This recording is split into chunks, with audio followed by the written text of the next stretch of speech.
Hello everyone, welcome to my YouTube channel. ಇವತ್ತಿನ ವಿಡಿಯೋದಲ್ಲಿ ಒಂದು ಪ್ರೋಟೀನ್ ರಿಚ್ ಅಂಡ್ ಹೆಲ್ದಿ ಆಗಿರೋ ಬ್ರೇಕ್ಫಾಸ್ಟ್ ಹೆಸರು ಕಿಚಡಿನ ಹೇಗೆ ಮಾಡೋದು ಅಂತ ನೋಡೋಣ. ಇದನ್ನ ಮಾಡೋಕೆ ನಮಗೆ ಜಾಸ್ತಿ ಏನು ಇಂಗ್ರೀಡಿಯೆಂಟ್ಸ್ ಬೇಡ, ಹಾಗೆ ಜಾಸ್ತಿ ಟೈಮ್ ಕೂಡ ಬೇಡ. ಇದು ತುಂಬಾ ಕ್ವಿಕ್ ಆಗಿ ಮಾಡುವಂತ ಒಂದು ಬ್ರೇಕ್ಫಾಸ್ಟ್. ಇದನ್ನ ಮಾಡೋಕೆ ಬೇಕಾಗುವಂತ ಇಂಗ್ರೀಡಿಯೆಂಟ್ಸು 1 ಕಪ್ ಹೆಸರು ಕಾಳು, 1 ಕಪ್ ಬೆಲ್ಲ, 3/4 ಕಪ್ ರೈಸ್, 1 ಕಪ್ ತೆಂಗಿನಕಾಯಿ ತುರಿ, ಹಾಗೆ ರುಚಿಗೆ ತಕ್ಕಷ್ಟು ಉಪ್ಪು. ಮೊದಲಿಗೆ ಒಂದು ಬೌಲ್ನಲ್ಲಿ 1 ಕಪ್ ಆಗುವಷ್ಟು ಹೆಸರು ಕಾಳನ್ನ ಅಂದರೆ ಗ್ರೀನ್ ಗ್ರಾಮ್ನ ತಗೊಳ್ಳೋಣ. ಇದಕ್ಕೆ 3/4 ಕಪ್ ರೈಸ್ನ ಸೇರಿಸ್ಕೊಳ್ಳೋಣ. ನಾರ್ಮಲ್ ಊಟದಕ್ಕಿಂತ ನಾನು ಇಲ್ಲಿ ತಗೊತಾ ಇದ್ದೀನಿ. ನೆಕ್ಸ್ಟ್ ಇದಕ್ಕೆ ನೀರು ಹಾಕಿ ವಾಶ್ ಮಾಡ್ಕೋಬೇಕು. ಒಂದು 2 ರಿಂದ 3 ಬಾರಿ ವಾಶ್ ಮಾಡ್ಕೊಳ್ಳಿ.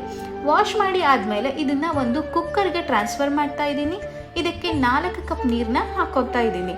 ನಾನಿಲ್ಲಿ 1 ಕಪ್ ಹೆಸರಿಗೆ 2 ಕಪ್ ನೀರು ಮತ್ತೆ 3/4 ಕಪ್ ಅಕ್ಕಿಗೆ 2 ಕಪ್ ನೀರು ಅನ್ನೋ ಥರ ಟೋಟಲ್ ಆಗಿ 4 ಕಪ್ ನೀರನ್ನ ಹಾಕೊತಿದ್ದೀನಿ. ನೀರನ್ನ ಹಾಕಿದ ಮೇಲೆ ಕುಕ್ಕರ್ ಲಿಡ್ನ ಕ್ಲೋಸ್ ಮಾಡಿ ಮೀಡಿಯಂ ಫ್ಲೇಮ್ನಲ್ಲಿ ಉರಿನ ಇಟ್ಟು ಒಂದು 3 ರಿಂದ 4 ವಿಷಲ್ ಹಾಕಿಸ್ಕೋಬೇಕು. 3 ರಿಂದ 4 ವಿಷಲ್ ಆದಮೇಲೆ ಕುಕ್ಕರ್ ಓಪನ್ ಮಾಡಿ ನೋಡ್ತಾ ಇದ್ದೀನಿ. ನೋಡಿ, ಇದು ಕರೆಕ್ಟ್ ಆಗಿ ಬೆಂದಿದೆ. ಹೆಸರು ಕಾಳು ಮತ್ತೆ ಅಕ್ಕಿ ಎರಡೂ ಕೂಡ ಸಾಫ್ಟ್ ಆಗಿ ಆಗಿದೆ. ಇದನ್ನ ಈಗ ಚೆನ್ನಾಗಿ ಮಿಕ್ಸ್ ಮಾಡ್ಕೋಬೇಕು.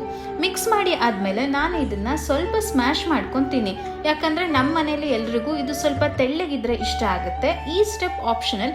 ನಿಮಗೂ ಸ್ವಲ್ಪ ಮೆತ್ತಗೆ, ಸ್ವಲ್ಪ ಗ್ರೇವಿ ಕನ್ಸಿಸ್ಟೆನ್ಸಿ ಬೇಕು ಅಂದ್ರೆ ಸ್ಮ್ಯಾಶ್ ಮಾಡಿ, ಇಲ್ಲ ಅಂದ್ರೆ ಈ ಸ್ಟೆಪ್ನ ನೀವು ಸ್ಕಿಪ್ ಮಾಡ್ಕೋಬಹುದು.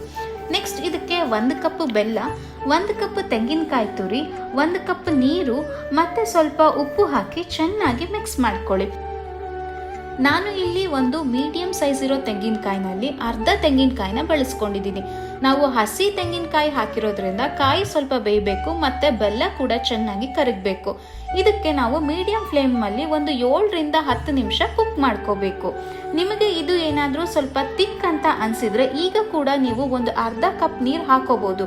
ಬಟ್ ನೀರು ಹಾಕಿದ್ಮೇಲೆ ಮತ್ತೆ ಚೆನ್ನಾಗಿ ಮಿಕ್ಸ್ ಮಾಡಿ ಒಂದು 5 ನಿಮಿಷ ಬೇಯಿಸ್ಕೊಳ್ಳಿ. ನೋಡಿ, ಇದು ಈಗ ಪೂರ್ತಿಯಾಗಿ ಬೆಂದಿದೆ. ಇದು ರೆಡಿ ಆಗಿದೆ. ನಾವಿನ್ನು ಇದನ್ನ ಸರ್ವ್ ಮಾಡಿಕೊಂಡು ತಿನ್ಬೋದು.